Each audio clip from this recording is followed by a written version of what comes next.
And you're wrong. I voted Remain.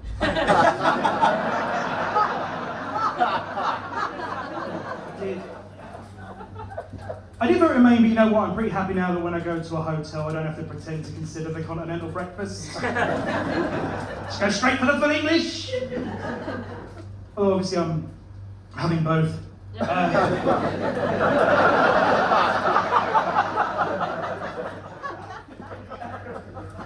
So I'm from a place called Romford. Does anyone know Romford? Well, Romford's turned up, the ankle tags aren't working. So for those of you who don't know where Romford is, it's so far east in London, it's also in Essex! Which means all the stereotypes are true, are all up to no good, and we like to air our grievances on reality TV. Honestly, they're renaming the place Channel 5 Live, right? Now, being from Essex, I've got an Essex mum. Now, Essex mums like to give unqualified medical advice. They do. I made the big mistake of going to see my mum the other day and telling her I was having trouble sleeping. And she went, right, it's because you're using your phone too late at night. You've got to stay away from those blue lights. I was like, Mum, we're from Essex. We've been scared of blue lights. It's way before smartphones were invented. I think we'll be all right.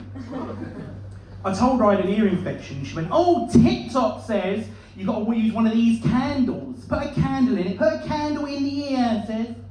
But candle in the ear isn't my favourite Elton John song. Give it a go. I've got an Essex dad as well, and Essex dads are like reverse sat-navs. They are. They like to tell you the journey after they've got to the destination. My dad came round the other day, opened the door, went, all right, Dad, how you doing? He went, A12, M25, 35 minutes, like traffic. Thanks for letting me know. I like talking about my family. You got it. Do you mind if I carry on talking about my family, ladies? Ladies and gentlemen, I'm an uncle. I'm an uncle. Thanks, I didn't do anything to become an uncle. I'd be pretty sick if I did, wouldn't I?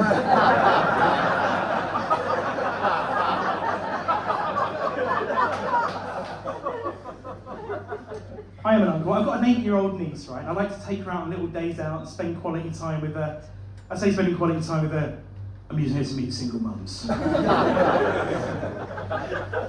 am, honestly. Because staying in your 30s is really hard, you know. Apparently I'm old enough now to be a sugar daddy. But I'm on keto. A splendid daddy doesn't have the same ring to it. It's not for me, really. I tried the apps as well, and the problem with the apps is that, ladies, I know you're looking for Mr. Right, and I look like Mr. Far Right. But I've got to tell you something, right? You're all using the same profile picture. It's like, here's me of a drink, here's me on holiday of a drink, and here's me of a drink, yeah! Yeah, we get it, you like hydration, yeah. So I live alone. I don't actually live alone, I live with a dog. So I live with a dog, like it's my housemate, I have a dog. And, you know, he's my best friend. And we do everything together, you know, but a man has needs. Which is why I keep a jar of peanut butter in the bedside. Then I like to slip on a VR headset and pretend he's a better looking dog.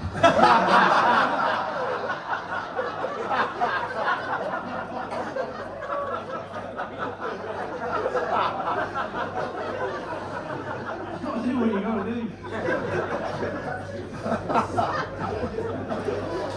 But I am using my niece to meet single mums. And it works because the single mums, they come up to you and they go, oh, aren't you good with her? Aren't you good? And I'm like, yeah, it's been really tough since her mum died.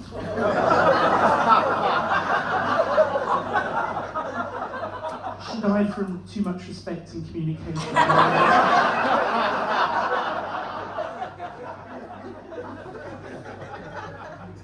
But you know, when I take my niece out, right, she insists we take the bus, because what she likes to do is she likes to sit at the front and pretend she's driving the bus. It's really sweet. It's actually me, I like to pretend I'm driving the bus. So we're on the bus, we're driving the bus, single mums at the back looking at me, father of the year, it's all going well. Until my niece looks at me and says quite loudly, I miss my mummy and daddy. The mood's changed now on the bus. Now they're looking at me, well, who the fuck are you then? I went from hero to pedo in about 5 seconds. And some bloke took his phone out and he took a picture of me, you know. It was so quick I didn't have time to find my drink. But you know, if that photo gets out, the nearest I'm getting to a romantic meal is that candle ear infection. But he's actually, you know what he's going to do? He's going to upload it to the local Facebook groups, right? Are you all on these local Facebook groups? Yeah, the busybodies of the world have found a way to create their own police force, detective agency and car boot sale. And there's some right shit on there. There's a woman who's posted a picture of a lost dog from here in Scotland. If you find that dog in London, he don't want to be found. Leave him alone. He's finding himself. There's these home-based businesses I like to advertise on there as well. There's one they called Eyebrows by Chantal. Eyebrows by Chantal. She's changed it the next week. It's Hair by Chantal, Fragrance by Chantal, Herbalife by Chantal. Chantal's busy. She's like the Elon Musk of our road. She'll be sending rockets up next. Trips to the moon by Chantal. And there's this old bloke who likes to post pictures of what the street looked like 60 years ago. It's all black and white and there's a horse. He's like, those were the days, you know. In those days, you used to have to go to the toilet outside. Didn't complain about it. But yeah, Bill, I can oversee your garden. You're still fucking doing it. All right to complain about it. Now, at the end of the day, I like to send my dog for his end of day walk. He loves it. And I took him out, I come back and I picked up my phone. The Facebook group is going mad. It's that bloke walking around here late at night again wearing a hoodie. Very suspicious. I think he's a drug dealer. But then attached to it were a load of night vision pictures gathered from the street's Ring doorbell cameras of me picking up a dog shit. I mean, I wouldn't mind even if I wanted to sell drugs out of my way, I couldn't, it's not my territory. Your drugs down my road, you have to go to crack cocaine by Chantal. Thank you very much, thank you for having me. Enjoy the rest of the night.